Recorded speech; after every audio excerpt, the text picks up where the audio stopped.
हर महादेव। जय गुरु जी, शुक्राना गुरु जी, अनंतम अनंतम शुक्राना। आइए संगत जी गुरु जी की कृपा प्राप्त करें और शिव पुराण के शेष अध्याय की तरफ चलें। कृपया पाठ को बेहद ध्यान पूर्वक सुनिएगा। स्वयं उपवास में असमर्थ होने पर फल फूल मूल खाकर या दूध पीकर रहें अथवा भिक्षान्न भोजी हों या एक समय भोजन करें। रात को प्रतिदिन परिमित भोजन करें और पवित्र भाव से भूमि पर ही सोएं।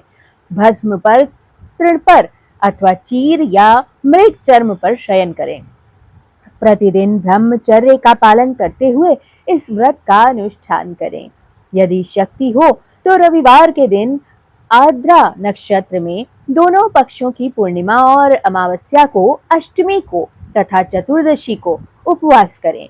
मन, वाणी और क्रिया द्वारा संपूर्ण प्रयत्न से पाखंडी पतित, रजस्वला स्त्री, सूतक में पड़े हुए लोग और अनंत्यज आदि के संपर्क का त्याग करें। निरंतर क्षमा, दान, दया, सत्य भाषण और अहिंसा में तत्पर रहें। संतुष्ट और शांत रहकर जप और ध्यान में लगे रहें। तीनों काल स्नान करें तथा भस्म स्नान कर लें। मन, वाणी और क्रिया द्वारा विशेष पूजन किया करें। इस विषय में अधिक कहने से क्या लाभ। व्रतधारी पुरुष कभी अशुभ आचरण न करे।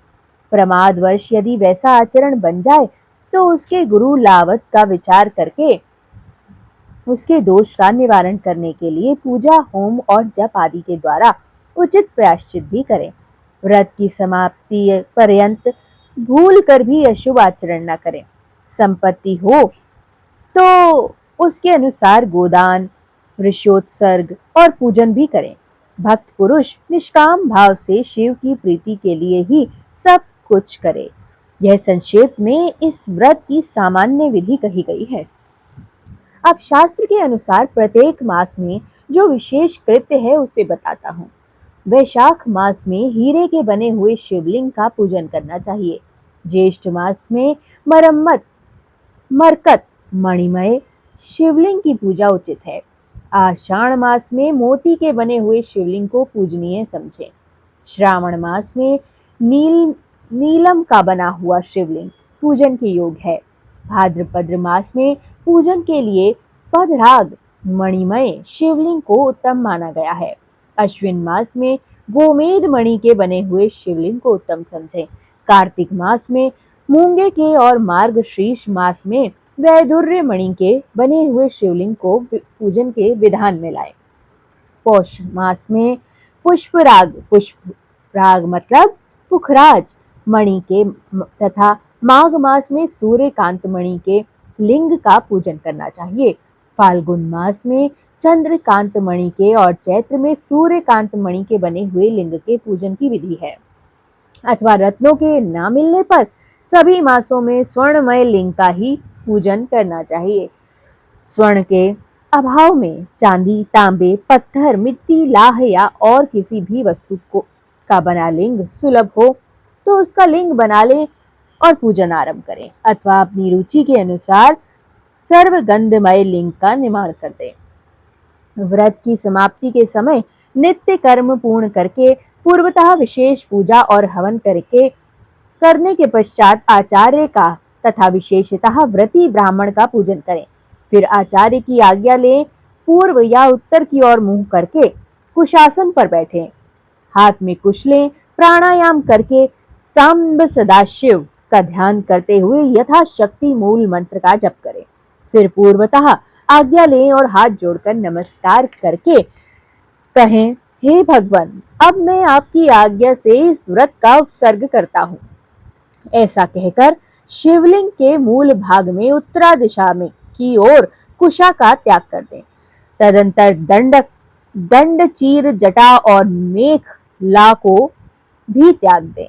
इसके बाद फिर विधि पूर्वक आचमन करके पंचाक्षर मंत्र का जप करें। जो आत्यांतिक दीक्षा ग्रहण करके अपने शरीर का अंत होने तक शांत भाव से इस व्रत का अनुष्ठान करता है वह नैष्ठिक व्रती कहा गया है। उसे सब आश्रमों में ऊपर उठा हुआ महापाशुपत जानना चाहिए। वही तपस्वी पुरुषों में श्रेष्ठ है और वही महान व्रतधारी पुरुष है। जो 12 दिनों तक प्रतिदिन विधि पूर्वक इस व्रत का अनुष्ठान करता है, वह भी नैष्ठिक के लिए ही तुल्य है, क्योंकि उनसे तीव्र व्रत का आश्रय लिया गया है।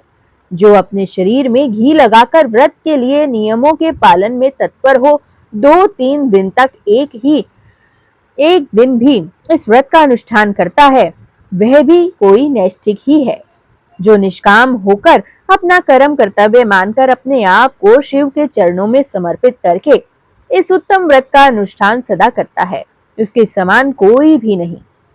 विद्वान ब्राह्मण भस्म लगाकर महापातक जनित अत्यंत दारुण पापों से भी तत्काल छूट जाता है, इसमें संशय नहीं।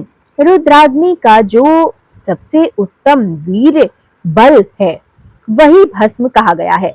अतः जो सभी समयों भस्म लगाए रहता है, वह वीरवान माना जाता है। भस्म में निष्ठा रखने वाले पुरुष सारे दोष उस भस्माग्नि के संयोग से दग्ध होकर नष्ट हो जाते हैं। जिसका शरीर भस्म स्नान से विशुद्ध है, वह भस्मनिष्ठ कहा गया है। जिसके सारे अंगों में भस्म लगा हुआ है, जो भस्म से प्रकाशमान है, जिसने भस्ममय त्रिपुंड लगा रखा है, तथा जो भस्म से स्नान करता है, वह भस्मनिष्ठ माना जाता है। भूत प्रेत पिशाच तथा अत्यंत दुस्सह रोग भी भस्मनिष्ठ के निकट से दूर भागते हैं, इसमें कोई संशय नहीं। वह शरीर को भासित करता है, इसके लिए भसित कहा गया है, तथा पापों का भक्षण करने के कारण उसका नाम भस्म है। भूति ऐश्वर्य कारक होने से उसे भूति या विभूति भी कहते हैं। विभूति रक्षा करने वाली होती है, अतः उसका एक नाम रक्षा भी है। भस्म के महात्म्य को लेकर यहाँ और क्या कहा गया जा सकता है। भस्म से स्नान करने वाला व्रती पुरुष साक्षात माहेश्वर कहा गया है। यह परमेश्वर रुद्रागिन संबंधित भस्म शिव भक्तों के लिए बड़ा भारी अस्त्र है, क्योंकि उसने धौम्य मुनि के बड़े भाई उपमन्यु के तप में आई हुई आपत्तियों का निवारण इसी प्रकार किया था। इसलिए सर्वथा प्रयत्न करके पाशुपत व्रत का अनुष्ठान करने के पश्चात हवन संबंधित भस्म का धन के समान संग्रह करके सदा भस्म स्नान में तत्पर रहना चाहिए। हर हर महादेव। जय गुरुजी। शुक्राना गुरुजी, अनंतम अनंत शुक्राना। हे महादेव, मेरी आपसे यही विनती है, जिस जिस घर में यह पाठ पढ़ा या सुना जाए, उस घर में कभी भी कोई अकाल मृत्यु, कोई भी काल, किसी तरह की रोग बीमारी, किसी तरह की भी विशुद्धि प्रवेश न कर पाए। उस घर की संतानें, उस घर के माता पिता, उस घर के पितृ, उस घर के सभी लोग सदा सुखी, संपन्न और खुश रहें। शुक्राना गुरुजी, अनंतम अनंतम शुक्राना।